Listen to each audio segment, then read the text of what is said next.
بسم ربي الأكرم الذي علم بالقلم علم الإنسان ما لم يعلم وصلى الله على نبينا محمد وعلى آله وصحبه وسلم.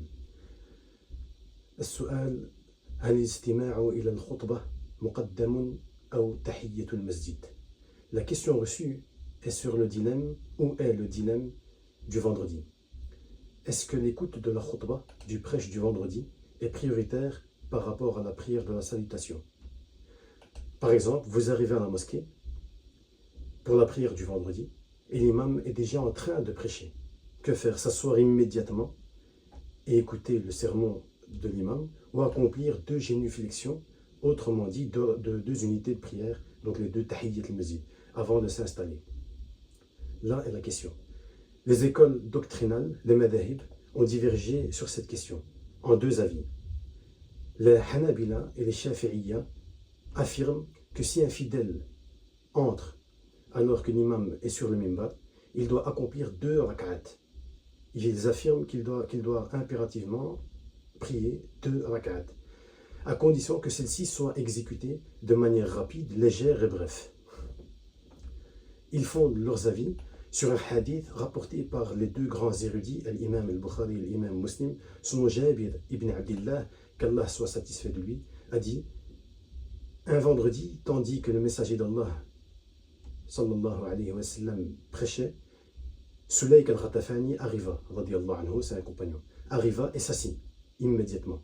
Le prophète sallallahu alayhi wa sallam lui dit: ô Sulayk, lève-toi et accomplis deux rak'a et fais-les brièvement.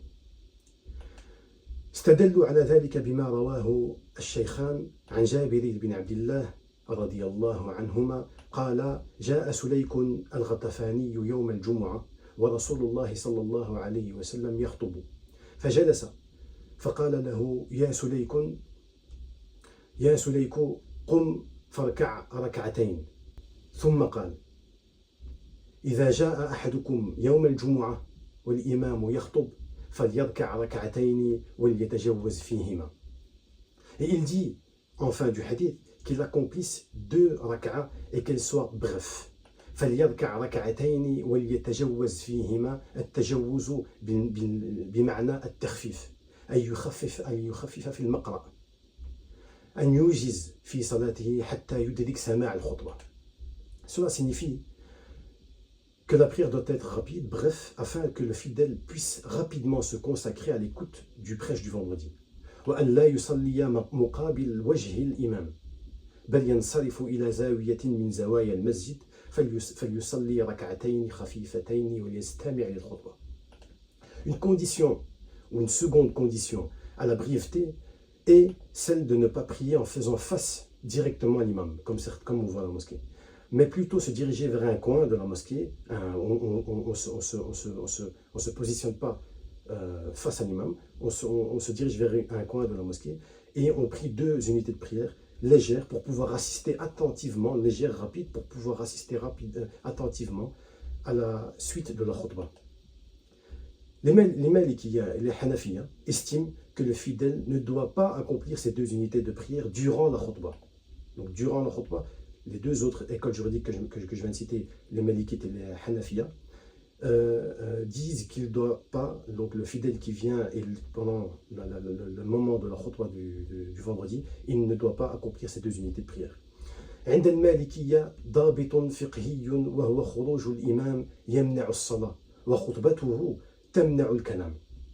قال ابن شهاب أي الزهري: فخروج الإمام يقطع الصلاة وكلامه يقطع الكلام. يحكي هذا القول إثر حكاية العمل الذي كان في زمن عمر رضي الله عنه. المدينة في عهده كانت مسكن الصحابة. Chez les Malikites, il existe même un principe juridique qui dit l'arrivée d'un imam empêche la prière et sa khutbah, son prêche, interdit la parole. Ibn Shihab al-Zuhri dit aussi, comme rapporté dans le Muwatta, l'arrivée de l'imam met fin à la prière, donc l'arrivée de l'imam, et son discours interrompt la conversation. Donc son prêche, le khutbah, interrompt la conversation ou la prise de parole de n'importe quelle personne qui est dans la salle. Cette règle s'appuie sur les pratiques ou sur la pratique de l'époque de Omar al-Khattab lorsqu'il était à Médine, lorsqu'il était khalifa à Médine. Et Médine était certes le centre de l'enseignement islamique. Ils se sont appuyés sur les hadiths concernant le fait d'ordonner le bien et de blâmer le mal. Donc ça c'est aussi l'un des délits de Malikiya. Ils se sont aussi basés sur les hadiths concernant le fait d'ordonner le bien et de blâmer le mal pendant le khutbah du Jumu'ah. Comme le hadith rapporté par l'imam Malik, selon Abu Huraira radiyallahu anhu, mentionne que le prophète sallallahu alayhi wa sallam a dit: si tu dis à ton compagnon, à ton voisin, écoute, alors que l'imam prononce le prêche, tu as commis une faute. واستدلوا كذلك في حديث الذي أخرجه مالك في موطئه عن أبي الزناد عن الأعرج عن أبي هريرة رضي الله عنه أن رسول الله صلى الله عليه وسلم قال: إذا قلت لصاحبك يوم الجمعة أنصت فقد لغوت.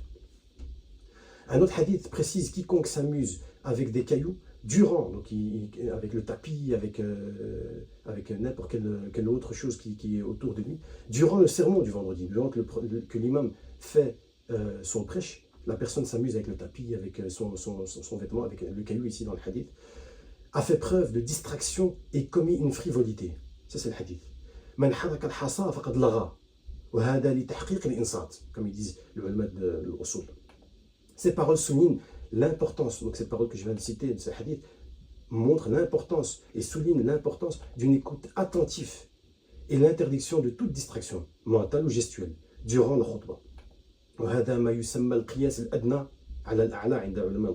Et ça, ce qu'on vient de faire là maintenant, la comparaison, cela s'appelle l'approche comparative, l'analogie du moindre au supérieur, référence à un concept de raisonnement où l'on compare des éléments de rang inférieur à un rang ou au rang supérieur.